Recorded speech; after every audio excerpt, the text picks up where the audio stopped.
You really learn that a day is just a day, right? You're like, I know it's our first anniversary, but I'll be back in 9 months and we'll just have to celebrate them, right? You find a way to overcome that and minimize what you really want to be an important thing, but it can't be, because when you're out fighting, you can't stop to do that. You can't have a minute. When a civilian enters any branch of the military, they go through a period of basic military training that's designed to change the way they think and act, to turn them into a soldier, sailor, Marine, airman, or Coast Guardsman. Hard work, hard work. Hard work, hard work. Hard work. This is seen as an important time in the individual's life, critical for the proper transition from being someone not in the military to part of one of the greatest fighting forces on the planet.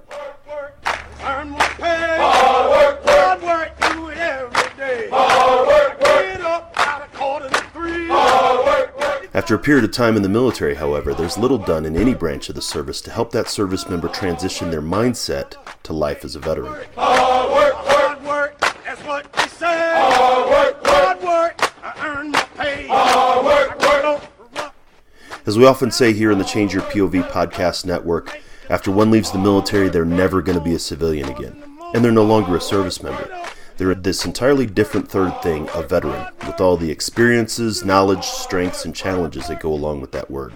Hard work, manifest. Hard work, you gotta do it right. Hard work. One of the most overlooked aspects of transition is a service member's mental health and wellness. If the veteran has their heart, mind, body, and spirit in the right place, and has a support network of family and friends to rely upon, then they're most likely going to have a successful transition. If those things are not in place, things can get challenging. Hard work, in the early morning rain. Hard work, that's what they say. Hard work. I'm your host, Dwayne France, and I'm going to take you through a veteran mental health boot camp to give you some advanced training for your brain. Fired up. Hard work, everybody on the plane. Hard work, sit them on down. Hard work. These episodes will cover the many different aspects of veteran mental health that I, as both a combat veteran and a clinical mental health counselor, see, experience, and support veterans with daily. Hard work, I earn my pay. Hard work, hard work. I'm going to be joined by both veterans and mental health professionals talking about what you need to know about the stigma against seeking support, the different areas we need to understand, and provide some resources for when you think you might need them. That's what I say. Hard work, earn my pay. Hard work, do it every day. Get up in the morning and out of the rack, because this is some information that could very well save your life. Welcome to Veteran Mental Health Boot Camp.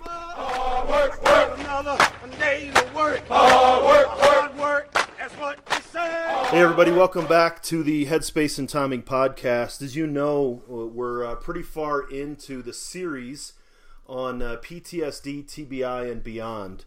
What we're trying to do here is trying to give everybody an understanding of what veteran mental health is, what it looks like, and really going beyond just what people think is PTSD and TBI. I welcome you to go back and listen from the beginning. And we've had guests on pretty much every day for the last 2 weeks talking about their different area of expertise regarding veteran mental health. And so, as you know, today we're going to be looking at one of the last aspects of it. And we're going to be talking about veterans and families and family systems and how veteran mental health and veteran family mental health really kind of coincide. So to join us in doing that, I'd like to welcome a colleague, a friend, a mentor at times. I mean, Josh and I have known each other. We've worked at the same agencies, overlap sometimes, but I think that we've known each other for probably about 3 or 4 years in the counseling community here in Colorado Springs. So, Josh, welcome to the show. Thanks for having me, Dwayne. So I'm Josh Kreimeyer. I'm a licensed professional counselor, licensed marriage family therapist. I'm also an AAMFT approved supervisor. In addition to that, I'm an Army combat vet. I got two deployments under my belt. So that's me. Glad to be here. Talk about veteran and family mental health care. Yeah, so I was looking a little bit on your bio. You like me bridged the gap between sort of the peacetime army and the wartime army. You had a deployment to Kosovo, which was in that weird stage, that Balkans kind of stage between the Gulf War and then 9/11, and then you were there in 2003. So tell me a little bit about your military career. Sure. So I got into the military in 1998, joined the Army, and I had actually tried to join the Navy. In all honesty, confession's good for the soul. I come from a Navy family. My grandfather was retired Navy, and I have a couple uncles that were in the Navy. And at the time, before 9/11, there wasn't as much going on with the ground pounding forces. And the Navy guy said, hey, you've got a young kid. It's going to be a lot more separation. And wouldn't you know it, I joined the Army and ended up, in a 6-year stint that I did, getting deployed a couple times. But I went in, I was enlisted as a cryptologic linguist, which sounds fancy. We did low-level voice intercept and different things in intelligence. I was out sleeping basically on the side of a hill, doing different things. So I did that. I got out after my deployment in 2003 to Iraq. It's part of OIF, the initial push in, and Yeah, we kind of like to make things sound cooler than they are. We're in the military. That's right. When I was stationed outside of Fort Meade, I had a lot of cryptologic linguists that would come in and try to pretend like they're James Bond. Oh yeah. And I said, you sit in a basement with headphones on, so let's not let's not make it more than what it is. So you were there, and you had, like you said, a couple of deployments, and then you transitioned out of the military. But you weren't a mental health professional while you were in the military. How did that transition occur? Sure. So I did get hurt while I was deployed. I fell off of a 5-ton, landed right on my back during some, excitable times that we had there. So that was really one of the main catalysts for not staying in. I planned on going green to gold, becoming an officer. That was my plan. And at any rate, got hurt, got out, tried to join the National Guard, actually, tried one last time to stay active. And I was too broke. I had sleep apnea as well. So started my journey of readjustment to civilian life. I had a couple of really rough years, like a lot of people do when they transition out of the military. So I had my own personal readjustment struggle story, really dark time. And at some point, I got to using my own mental health services. And it was enough of a kick in the butt to keep me going in a good direction. But I also realized that it wasn't always what I needed, specifically with family care, that I can talk about in a little bit. I'll save that for some of the other discussion. But yeah, I basically looked at the things that I did in my life that kind of brought me joy, if I could speak frankly. And I worked at Walmart in college, and I was the one that was there trying to help people find stuff. I wasn't hiding in the back, putting bicycles together all day. I was a team leader in the Army, and I actually cared about my guys. A lot of leaders didn't necessarily care. They just said, hey, you're here to do a job, do it. And but I found myself getting involved with trying to help them become better soldiers and better people. I was really passionate about that. So those kinds of thoughts just led me to looking at different fields. I had voc rehab that I was able to use. And I remember a friend of mine who had been in a psychology master's program just said, hey, what about a mental health background? That sounds like something that you'd be good at from what you're telling me. And it was pretty much an epiphany that I said, wow, I get paid to do this. I can help people like I feel called to do and actually get paid to do it. So that's kind of how it all came together. And so a couple years after I got out, I did a master's in counseling, and the rest is history. Yeah, so I mean, you've been in the clinical mental health field for about 8, almost 10 years now, I guess, right? Yeah, I got my degree in 2007, so about 10 years. Yeah, so I did internship, post-degree stuff out in Missouri. I was in Springfield, Missouri, and part of how I ended up out here in Colorado is there was not sustainable wages there. I did a contract after I got out, and it was 50% 50-50 from the agency, and most people are paying $5 for their therapy. And, I have a heart to serve like many of us do. And so that worked for a while, but it wasn't paying the bills. So I moved out here to Colorado. I got a job with the Bureau of Prisons. That's what moved us out here. And it was a residential drug and alcohol program. Did that for a couple years. So I guess I'll jump ahead to that piece, just getting me to where I am now. Worked there. I thought I'd be there for a few years, just a couple that I had to do. I did my time. It was a wonderful experience. I learned a lot. There's actually a lot of vets in the prison system, unfortunately, that I ended up getting to work with.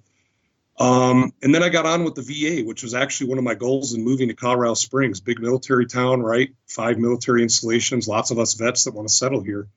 So yeah, I worked for the VA Vet Center for the last 6 years. And then I've been with Regis University since then as a faculty, marriage and family therapy faculty.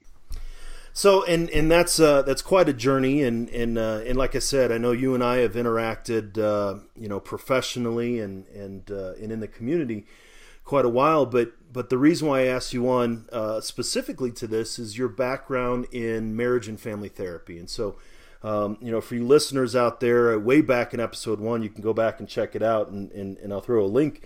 But kind of talking about the different level or different kind of mental health professionals.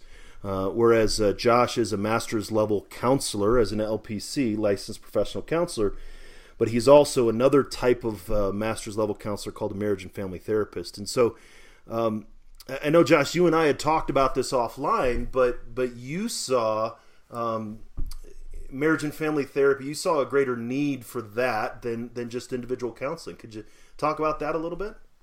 I did, yeah. So my first supervisor, when I was a counselor, I hadn't done the marriage and family therapy training yet. He really stuck with me, a bunch of stuff that he said, but one that really sticks out is I was working with children a lot. That was initially what I wanted to work with, was child and adolescent populations, doing a lot of play therapy. And he basically said, hey, you have to understand that you can't work with parents and not work with the family. It's like cleaning up a pig, throwing it back in the pen and expecting it not to get dirty again. And that really stuck with me. And I realized that a lot of the kids I was working with were not getting better because the issue was actually the kids' quote unquote problematic behavior was actually just a reaction to parental stress and family distress. They were just acting out. They didn't have the words to say that, but their behaviors were that. So I would help them not do whatever the parents were wanting them not to do, but then it would come right back. And so that was really the catalyst for me to begin doing more education and training with marriage and family therapy. Eventually, I did a postgraduate marriage and family certificate at Regis University, where I now teach. And I also had, so that's my professional piece. And personally, when I came back from Iraq in 2004, end of 2003, December 2003, into 2004, I reached out for help. I realized that my marital relationship needed some help, some fine tuning. And I went to the VA, which is where I had care and access to care. And I said, hey, I need help. My wife and I could use some help talking about some stuff. And to be honest, it was abysmal care. It happened to be a social worker that we saw. And she basically turned it back on us. And didn't really give us much to go on. I saw her for 2 sessions. The first session, she made me feel guilty, that I should just, not do certain things. And, it was very simplistic. She didn't get into any of the underlying emotional content that was actually driving the struggles we had that I can now assess in my own self, that was going on. And she gave us a workbook. She basically said, here, do this workbook and you'll be fine. Your problems will be fine. You're solved. And it was horrible. It actually made me feel worse. You're the problem. Go fix yourself. That's right. That's exactly it. And so you got into, and you started to see, obviously, that you had more concerns, your family had more concerns than just when it came down to individual therapy. And that's really sort of the guys behind this series, that we're trying to let veterans and other mental health professionals know that that things go beyond just PTSD and TBI. I mean, you and I Again, we've talked professionally and at length that PTSD is there. Yes, TBI. We had Dr. Blair Cano on to talk about TBI. Blair, and so yes, those things are true, or those things are necessary, but there's a certain aspect that goes beyond veteran mental health, or beyond PTSD and TBI, and that's the family system. So could you kind of maybe give us an overview of some of the things that you see with veterans and families, maybe? Sure, absolutely. So there's several things that come to mind, but one of the primary family dynamics that seems to come up with military life in general, not just deployment or PTSD, but is definitely related to those things, is it's the name, the citation is EBAUGH. It's EBAUGH, I believe.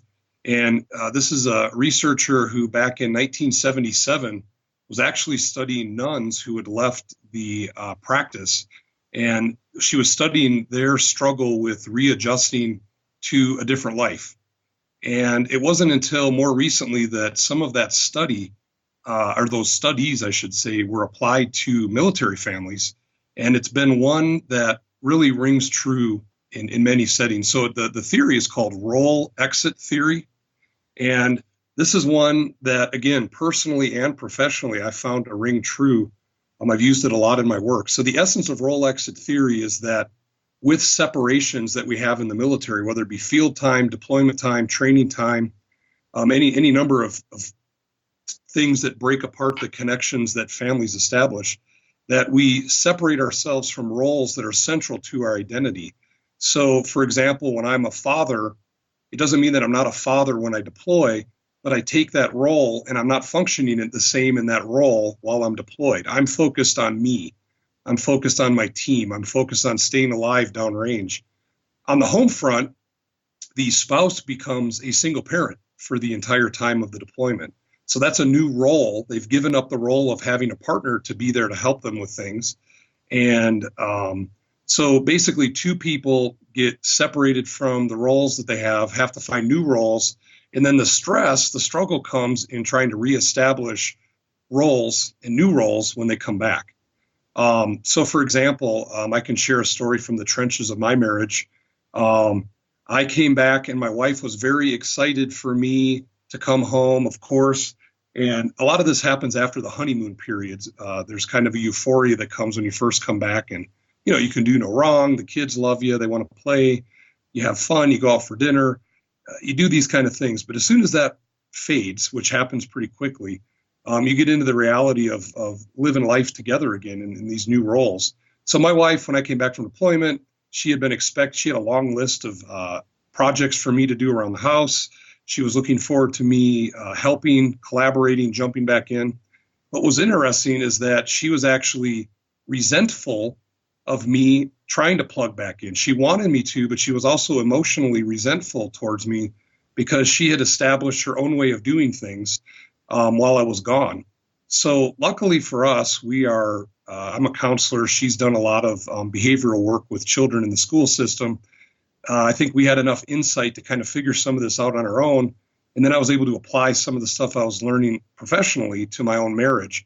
But it took a lot of time to readjust to those new roles and figure out, how we wanted to settle into those roles.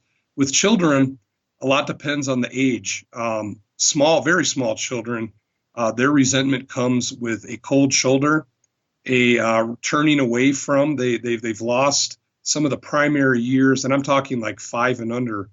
Kids have lost their attachment years, which are very formative in building connections. It doesn't mean you can't rebound from that, but younger children can also have what I feel is like kind of resentment is one of the core feelings. And they also have to readjust to having mom or dad back home. And it just changed. Basically, the essence is there the same for kids. It just comes out different ways. School age kids have some words they can share. They can be like, I'm mad at you. I'm upset. They will say these kind of things. And you have to allow in the role readjustment, you have to allow the children to express that. Otherwise, it just gets bottled up without it hurting the parents too much. So you have to do some education with the parents to help them understand that, hey, this is legitimate. Children just need to be able to express these things. And if you don't let them express it healthfully, it's going to come out in more negative ways. Teenagers, they have the words, but a lot of times they act out in self-harm behaviors, drug and alcohol, drinking and drugging, delinquent, what might be called delinquent type behaviors. And it's different for different kids. But to me, what I've seen and what I've studied is a lot of it relates to the readjustment. It's the readjustment home. There's lots of ways to deal with the separation itself. And people just get on autopilot, and out of survival, you have to just do things to make it. The real problems come when you reconnect and you come back together. Doesn't mean there's not work to be done when people are separated. Families at home can get triggered by the news. Soldiers that are downrange or service members that are downrange can get triggered by a phone call, missing something going on at home. So anyhow, that to me is one of the primary dynamics in a family system related to military service. It's really interesting, and I see a lot of the same things in the individual clients that I see when they talk about relationships, and even as you said, in my own experience, and that can be exacerbated, I think, by the multiple deployments. I know I've often said that there wasn't a calendar year between 2006 and 2013 that I was home for a full year.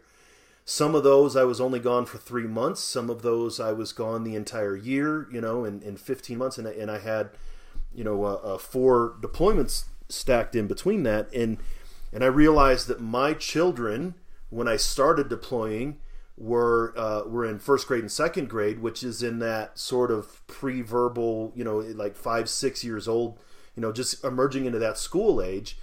And then when I stopped deploying, they were entering high school. And so they had gone through that older toddler into school age and then into teenagers. And they experienced that in and out. And I was in conventional forces. You and I, we've worked with special forces soldiers where that role reversal is even more frequent.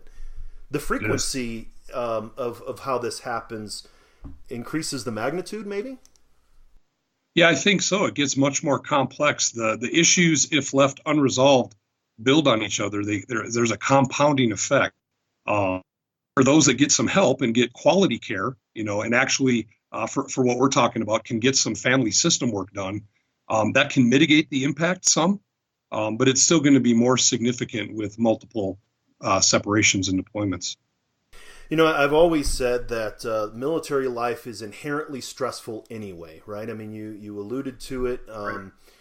Families are separated. My wife, when we got married, moved to Fayetteville, North Carolina with me, then to Maryland where she didn't have any family, and then to Colorado, and we've been here. And so spouses are uprooted from their support system. We know that that's a challenge.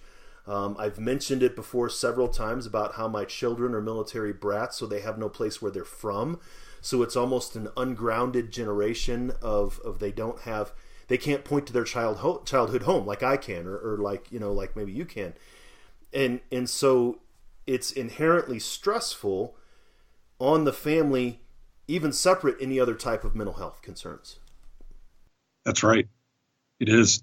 I know what you kind of triggered me with what I've, not me personally, but what I've seen a lot with kids is that, well, actually, I take that back. My oldest, she gets triggered by the question, where are you from? Normal, not normal, a civilian with not a lot of military background might inadvertently just ask that, right? An innocuous question, not realizing the impact that could have. That's part of being, sensitive to the culture, being aware that could potentially be an issue. So instead of saying, where are you from, where do you claim, or asking different questions, different ways. So yeah, but you're right. Just the moving, uprooting, like actually is said, if the military wanted you to have a family, they'd issue you one. That's not just something that we say. That's something that's actually verbally, my beautiful bride has hung up on a platoon sergeant before because he said that to her. That's right. And yeah, those are actually, things and yes, it is challenging.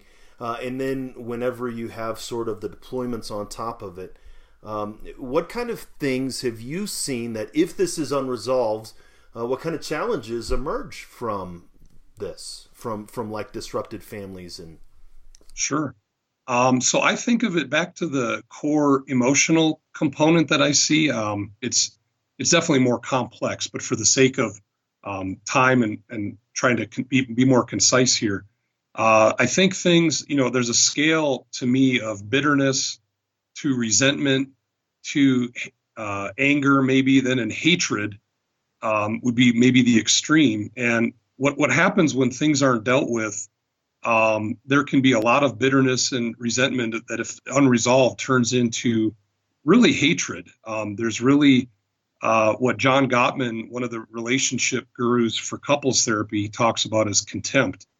And you start to see that couples will come in for help, and it's not that it's too late, but when people are so hateful towards each other, they can put on a good show.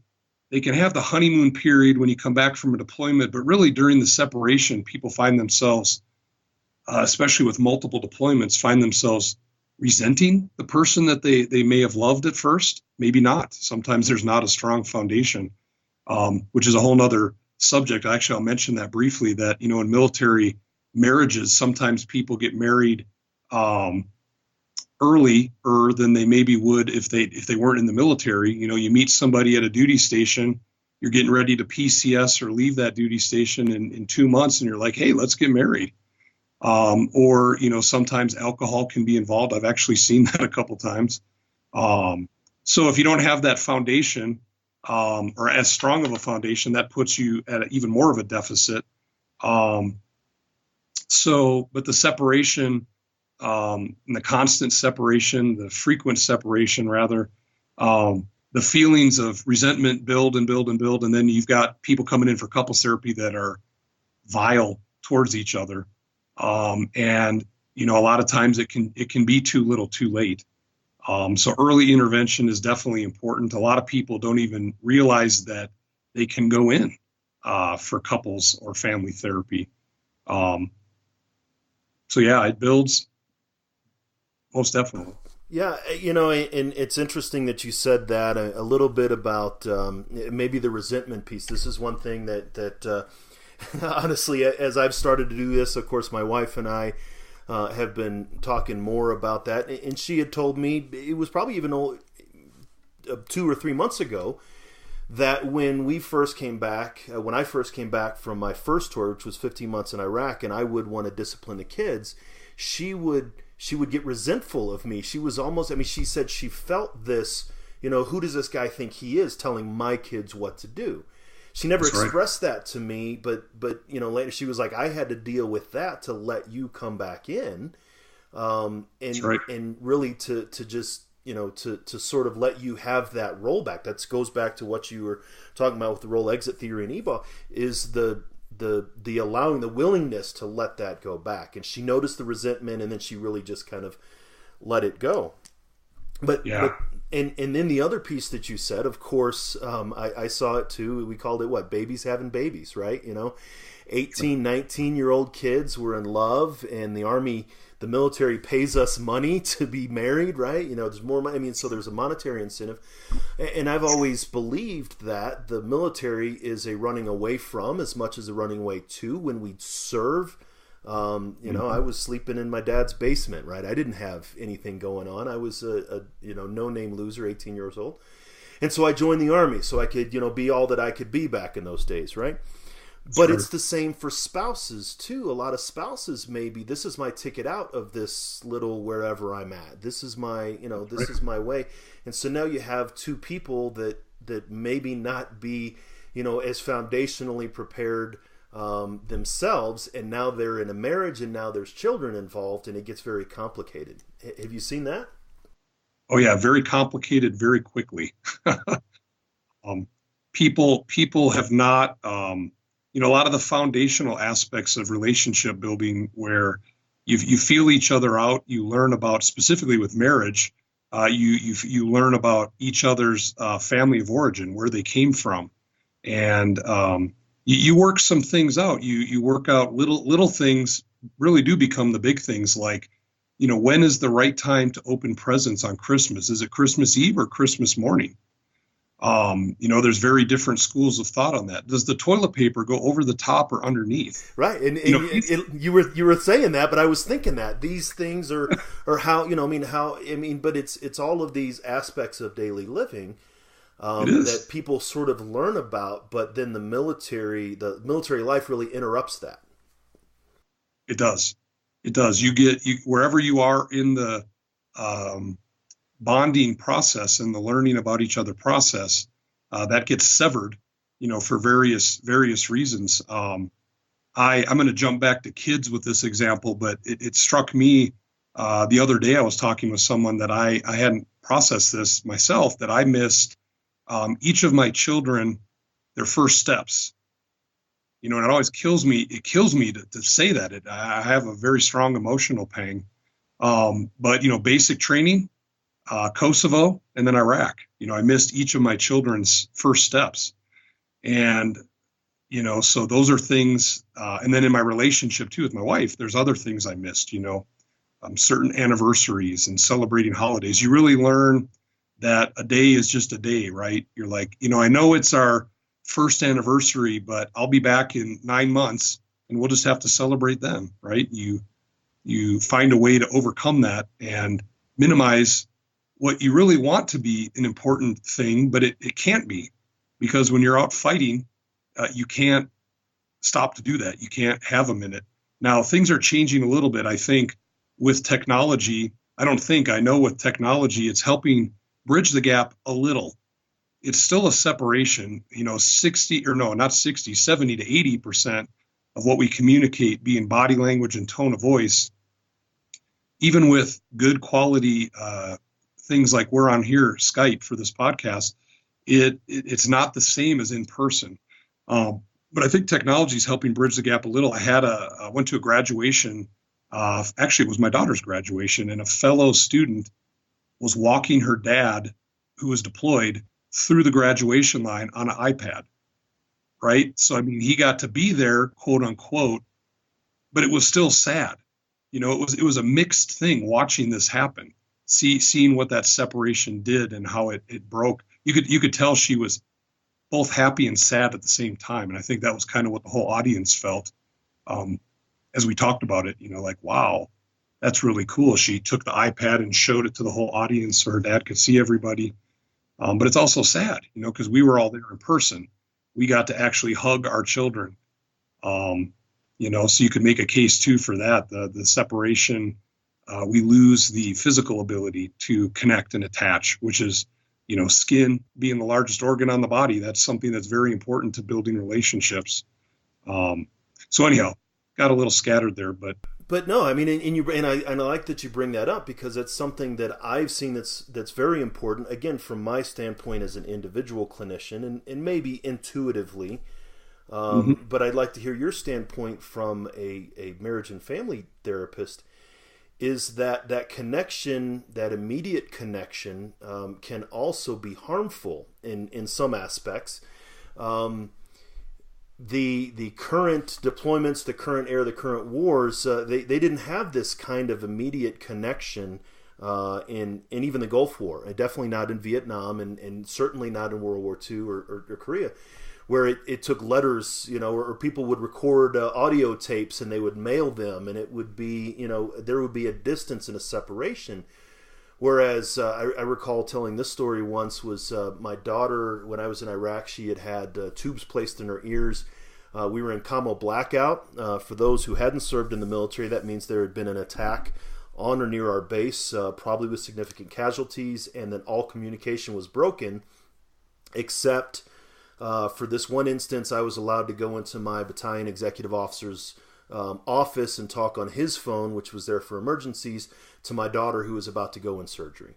And so, there is a lot of that. You think of, American Sniper, where he's on the phone, and yes, we didn't all carry cell phones when we were in combat, but that kind of thing in which that immediate connection It can be both beneficial, but do you think it had been harmful maybe for some? Yeah, I think it's got the potential to be both. I think, like a lot of things, it's inert in and of itself, just a conduit for communication. It's kind of like Facebook and social media. You know, it's a blank slate, but how much mud is slung on any given day, right, from either side of the political aisle or whatever else. So I think, you know, the technologies for, you know, talking about families being connected and staying connected, it's got pros and cons. A lot of commanders, as you probably know, Dwayne, right? They always tell us, you know, you got to keep your head in the game, right? And you got to keep any troops that are under you. You know, if your head's not in the game, it's dangerous because you're thinking about things going on the home front, and you're not there, and people's lives can be jeopardized because of that. So, you know, I don't know how much they monitor phone calls or how much they can, because people can actually bring their own cell phones now to certain areas that they couldn't before. Back in the day, they could. The phones were actually relayed. You actually had, remember that you had to use radio protocol to actually have a phone conversation because of the delay. And I know then that people were listening a little bit more, and they would actually go through mail to, you know, make sure we weren't sharing sensitive information. I'm not sure how much of that goes on now, or how that's monitored. I'm actually out of the loop a little bit on that, but I do think it's better to have some than none, some connection, because if you don't have any, then your heart and head is definitely not in the game. It can be very reassuring to, you know, to see a picture or to see a video of something going on. So it's hard. I guess there's, you know, potential for regulating things, but then there's also a lot of scary things that can come up with, you know, being monitored. So I guess I don't have a strong answer there. I think it's good and bad. And I would, if I was like voting on something, I'd say, no, we need to have the access. But I do think it should be limited. I think, you know, commanders should have say on, you know, potentially, I don't know how they can replicate this when people can bring cell phones certain places, but they used to like say, hey, the phone banks are open on Friday, right? You got to go down there on Friday and each person gets an hour, right? Or something like that. I'm not sure if that's a right answer or anything, but. Well, and I think a lot of it, Josh, may have to just do with awareness to know, you know, and we don't maybe have a lot of awareness when a service member is deployed, and say when something occurs and the phone is cut off, that service member, if I was in Afghanistan or I was in Iraq, I would have immediate knowledge of whether or not I'm safe, right? I would know, okay, whatever just happened on the other side of the base or whatever, but I know immediately what my current situation is. I'm not worried about my wife because she's in the U.S. or my husband or whoever it is and my spouse back in the States because they're safe. The spouse in the States doesn't have that same certainty, right? And so now all of this fantasy of you know, horror is going through their mind because it may be 2 days, 3 days, you know, and this was at the height of the combat. It was up to a week where, that's right, you know, the service member is like, okay, I'm cool. I'm going to play spades with the boys or whatever it is. That's while right. the spouse is sitting there worried. And so that's the kind of thing that I see is that there's that tension. But the other thing is what you mentioned is we're there to do something. Exactly what you said is what I used to tell my soldiers when we were on patrol. I said, don't put pictures of mama and baby in your helmet. I don't want that out here on patrol. Don't put them in your truck. Don't do that. I want your head in the game, like you said, right? And I said, leave fob love on the fob. Don't bring it out here on patrol. And That's so right. it's this even as I would and I would do the same thing, is like let's you know, we're in the game, get your head in the game. And it's hard to shift that back. Emotions that are beneficial to us when we were deployed, such as anger, such as you know, adrenaline and getting after it, are not beneficial to us when we're back in a safe environment. No. And that's those right. emotions that were not beneficial to us, they're caring, cherishing, you know, concern for children that we had to suppress when we were in an environment, those are beneficial here. But it's hard to swap those two. It's true. That's absolutely true. Those things don't translate.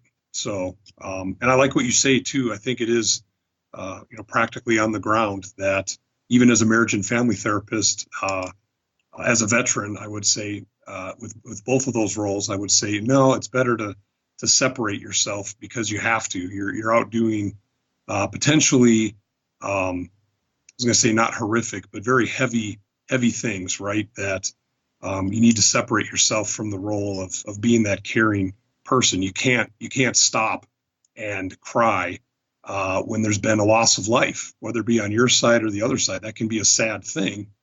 You cannot endorse that, because then you pause, and hesitation will kill you every time, as many people know. That's not just a military adage, but definitely holds true in combat. And then, yeah, you actually highlight another key point of I still conceptualize myself, resentment and role stuff underneath, but what definitely comes out on the surface is anger, and kind of that high adrenaline response to things like spilled milk. I actually gave scare of a lifetime to my oldest daughter. She took the brunt of my readjustment coming home from Iraq. I knife handed her, didn't hit her, but the knife hand, when you're trying to get a point across and you use all your fingers to kind of gesture strongly to emphasize your point. I did that to her, and I stood up and towered over her, and I had my loud, I was never a drill sergeant, but kind of had a drill sergeant sounding voice. That's very scary for a 4 or 5-year-old girl, to see her daddy, who's there to care and protect her, basically not do that, to jeopardize her sense of safety and security. So it's a very difficult dynamic to adjust to as well, on the surface. My children, one of the things that it's hard to shake all of that. There can be a ripple effect and a residual impact for years. So I've considered myself, having gone through a lot of family work myself and being a family therapist, trying to implement a lot of things that I learned from the work I do and what I've studied. But one example for me is, my kids still know to this day not to wake me up. If you come up and you grab me, or even just push on my shoulder to try to wake me up, I still am prone to waking up swinging. The adrenaline just kicks in. And so, there's work that can be done, and there can still be things get so deeply rooted, specifically in combat, the high adrenaline, the really it's a non-break. Even when you're resting, you're not resting. You still have a loaded weapon with you. You sleep at night and you've got your rifle right there. I was a 203 gunner. I had a grenade launcher.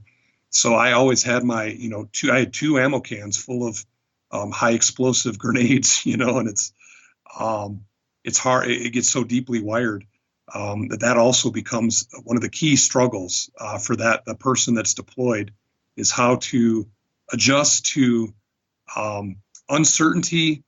Loud noises, like little kids, they can be very unpredictable and very loud. Specifically, teenagers can be that way too, and their moody, broody attitude that they can have sometimes can really be a trigger. When you're used to telling your troops, "Hey, do this right now," right, and they follow the order. And how does that work with a teenager? Anybody that's got teenagers is going to tell you, yeah, there's times where you just want to grab them and hang them up on a hook or something, because they don't follow orders. That's and that's something that you bring up. And again, in my own experience, when I was in Iraq, again, 15-month tour, I was company operations sergeant. I was one of 4 people in charge of the company, right? Company of 180 something people, right? It's the commander, the XO, the first sergeant, and Sergeant France. And so if I said do something, somebody did it, right? And there wasn't much question. Then I came home on my mid-tour leave. For those of you who haven't served, if you're overseas for a period of time, you get to go home, have a 2-week break or about that, and then get to go back. So I went home on my mid-tour leave, still in my Sergeant France role, and nobody would listen to me. My wife wouldn't listen to me. The cats, the animals wouldn't listen to me, right? It was just so, and I wanted to, and I did, I think. I said to my wife, I was like, but don't you know who I am? And she was like, I don't care. And so that goes into that role, the role exit theory you're talking about before, is in the role and out of the role, and in the role and out of the role, and especially with our are more frequently deployed, or the high op tempo, even in your 6 years and even NTCs and training and things like that, it's in and out. But I'd like to maybe touch base on yet another transition that really addresses a lot more of the other aspects of the conceptualization, is when that combat veteran, let's say, or that service member leaves the military with the family. That's a whole nother transition. Because now they're no longer I often say, my fellow co-host Jeff Adamek says he's no longer allowed to be who he was. Like his identity of a Special Forces 18 Delta weapons sergeant, that's where he's at. The Army says you can't be him anymore. And that takes a transition. How do you see the post-military transition impact families? Yeah, that's huge. I'm glad you brought that up, Dwayne. That's a huge, huge thing. So the way I often say it is that, when we're in the military, and I'll use the Army since that's the best branch. I mean, that's the example that I have. I won't get into picking on the branches, which of course is part of military culture. We can do that. But at any rate, when you're in the Army, you don't say, like, if Dwayne, if we're hanging out and some dude comes up and, some guy we just meet, he's like, hey, I worked for the U.S. Army. You're either like, okay, this guy's full of crap, he doesn't know what he's talking about, or, maybe he's a civilian, contractor or something like that, but he didn't serve. When you serve, you don't say I work for the U.S. Army. You say I am a soldier. It's who I am. It's who I become. It's your identity. A lot of people, when you talked about, Dwayne, running to or running from something, a lot of people are trying to find that identity, which, as Eric Erickson, highlights in developmental stages, that as a teenager, you're looking for that identity development. It's a perfect fit. It's why the military grabs people, at 18 when they can, because they have that identity. It's who you are. So when you get out of the military, you struggle very much with that, and finding a something that compares to that is very, very difficult. Another nuance of that is that if you're a hard charge and combat person, like combat arms, for example, infantry, right? For example, even harder becomes how does that role translate? I had a client one time who said, he was an infantry guy, and he's like, I put holes in things. That's what I do, right? How does that translate? How do you find meaning in that? How do you do anything that's even close to that? One last dynamic is just the adrenaline. It's to be honest, right? Dwayne, you and I have been there. It's kind of exciting. There's a part of it. There's a part of it that's like, I told my kids when they were little, I'm like, kids, I'm going to catch bad guys. And that's what I did. I was part of that. I did a lot of human intelligence when I was in Iraq. So we were out there grabbing people, snatch and grabs, man. That's what I was doing. Very exciting. And then I come back and I get out and I'm like, paper or plastic, it's like, it's kind of demeaning almost. It can be what it's like for the veteran dealing with things. And, families, if they don't have some psychoeducation, if they're not aware, or well-intended family members, or just neighbors, or anybody that's not in the military, can very simply say, well, why don't you just get a job, get on with your life, use that GI Bill, do something. It doesn't happen like that. I think everybody has a process. I think it takes time. I think if you have the right resources, it can happen sooner than later, and it should, because people basically waste their lives. They kind of drag their feet, and in their misery, they wallow in their inability to reconnect with family, to find meaning and purpose in their lives through work or some kind of vocation, something to do with their time. So it's a huge struggle. There's no doubt about it. And, one of my favorite books that I've ever read, I don't know if you've read this one, Dwayne, The Heart and the Fist. No, I haven't, but you got to put that on your list.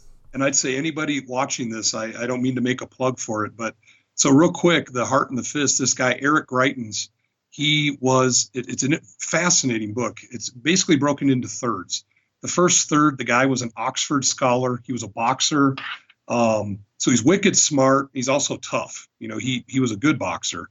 And he did humanitarian work with Mother Teresa's organization in Rwanda, Bosnia, different things. And he did a lot of good work. And he realized at some point, the title of the book being The Heart and the Fist, he realized that the heart wasn't enough. You can't just hug everybody and make the world a good place. That's a not novel idea, and nobody hates war more than someone that's been there. But you realize very quickly you can't just do that because there's a lot of bad people out there that, wish harm on us. So he didn't do a good job in the book describing this, but he became a Navy SEAL. He didn't describe that transition. But at some point, you don't just become a Navy SEAL, but he decided that he needed to do that and he needed to do more. So it's one of the best depictions of military training that I've ever seen or read about. I've never been to BUD/S, of course. I was not a SEAL. But the description and how he describes the training is phenomenal. It's amazing to read. And then he talks about his missions that he did and how he used the fist, and his military might to enact change and positive things in the world. So my point in what we were just talking about here is that the third part of the book, he talks about his transition out of the military and how he struggled. And he created an organization. He's the founder of The Mission Continues, which you may have heard of. Yeah. And so The Mission Continues basically started as a fellowship. They took one person at a time and gave them, they paid for them to work at a volunteer organization of their choice. And anybody that's done career counseling courses, they did a lot of Holland, What Color Is My Parachute book, where they actually figure out where's the best fit for you. They didn't just say, hey, just find some place to work. They found a good fit for, help you rediscover your passions and your giftings and stuff. So they moved from that, just funding somebody working someplace for a year, to they actually have platoons in most major cities now. They do both things. They have those fellowships, and they also have platoons that do service projects. So they provide a lot of resources for veterans going through that, and it gives it's kind of an intermediary conduit where it's military themed. You join a platoon, and I don't know if they have ranks or not. I think they do. They might have like an LT or lieutenant that's in charge of the platoon for that city, and then they deploy on service projects. So out here in Colorado, it might be forest fires, and they actually send the platoon up for anybody that could go, and they do service. Well, that taps into what we have in the military. We serve. Everybody that joins has some aspect of wanting to serve and make the world a better place. We might word it differently, but we all have it. So anyhow, just an example of what's out there helping people with that transition. I like how you said that, and I'm definitely going to make sure that the Heart and the Fist is, there's a link to it in the website, on the show notes, and The Mission Continues. I have held Governor Greetens, because now he's a governor of Missouri. He's recently elected governor, as an example of the potential of veterans, not just for the negative aspect of mental health, but the positive aspects of veteran mental health. You and I, although, individually, and both of us have shared some of this now, and you and I have shared some, offline, it's not been an easy transition, but we've made a transition. We've created another mission, and veterans of this era have the ability, and I believe the responsibility, to make an impact on this century the way that the greatest generation, the post-World War II generation, had an impact on the last century. And I really like that you brought that out, because Eric Greetens and even you, and those of us, not everybody needs to be a governor. My grandfather left World War II, or two grandfathers. One became a tailor and one became a mechanic, and they both had successful businesses and careers. But it's a way to reinvent yourself. I really appreciate that the right resources, and one thing that really came out is the awareness, needing the awareness to understand that I can't knife hand my kid for spilling milk, or I can't, I can't reprimand I can't, and this is, I used to have my kids stand at parade rest, right? And look at me when I'm talking to you. I'm a little embarrassed to admit that, but that kind of, it was kind of, it happened, and so going from that, say, that may not be the best way to interact with my family, and having that awareness around that. So, well, and also too, Dwayne, I just wanted to jump in that the key aspect in this kind of arena we're talking about here, in readjustment, getting out of the military, and also while we're in, but more so when we're getting out, is that families need to understand this too. There's got to be a meeting in the middle. We as the veterans who can knife hand our kids and strike fear into them, We need to understand that we're hurting them and scaring them. And most, like man to man here, dad to dad, we don't want to do that, right? That breaks a father's heart. You want to protect your children and make them feel safe. And we don't always realize that we get into our amygdala and our limbic brain, and react rather than, being compassionate and trying to understand where our children are coming from. And spouses too, they need to understand and give us a little leeway, understand that, hey, this guy is not just being a jerk. This is legitimate. He's working on this stuff. And we have to show that we're working on it as the veteran. And the family needs to also give us some grace and some leeway in room to work on those things. No, I really like that you said that, and it's really tying all of this together. And this is a theme that I've heard throughout a lot of these interviews on these different aspects, is that you can't just explain it away, said, oh, he has PTSD or, oh, he has TBI, right? This is another aspect of veteran mental health that goes beyond just the behavioral injury, so to speak, or conditioned fear response of PTSD or the physical injury of TBI. And so understanding that's the whole reason why we've done this series of podcasts. It's the whole reason why, you're speaking and I'm speaking and trying to be able to raise awareness in the veteran themselves, in the community, and then amongst our fellow mental health professionals. So I really appreciate you coming on the podcast today and talking about that. It's exactly, I think, what, an introduction to sort of how family systems impact veteran mental health. If the listeners want to learn more about what you're doing or maybe how to get a hold of you, how would be the best way? Maybe social media, Facebook, Twitter, that kind of thing? Sure. Probably the best way is just if I give my Regis email, or I'm faculty. It's the easiest way to get in touch with me. And I have all my resources here.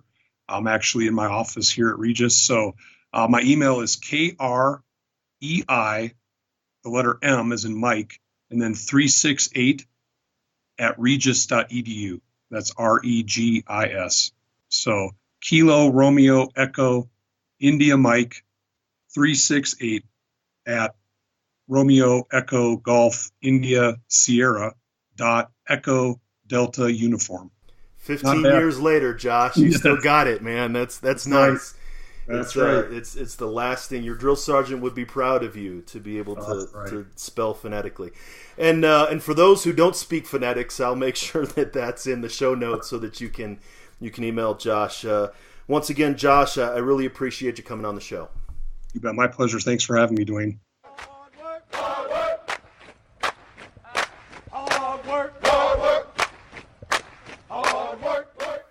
So thanks for listening to that episode with Joshua Kreimeyer talking about family systems and veteran mental health.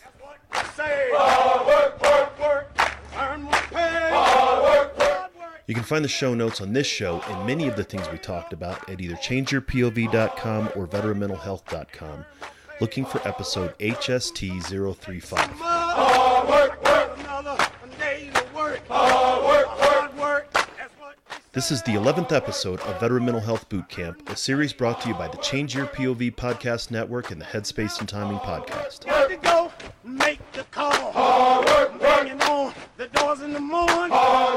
If you're a veteran or service member, the family member of one, or support veterans in any way, then this series is designed to help you understand more about veteran mental health.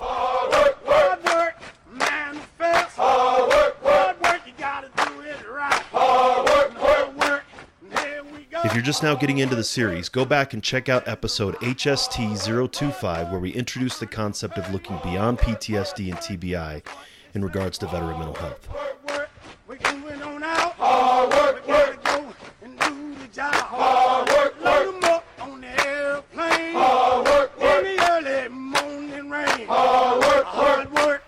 Make sure you subscribe to the Change Your POV Podcast Network on your podcast player of choice and sign up for updates at changeyourpov.com and veteranmentalhealth.com.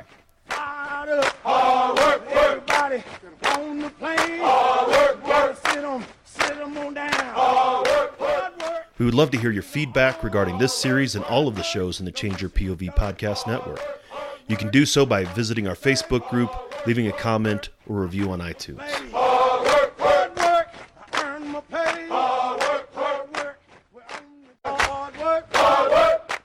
Remember, veteran mental health and wellness is the basis of a successful post-military life, and one that all who answered our nation's call to serve deserves. Remember, brothers and sisters, you're not alone. Ever.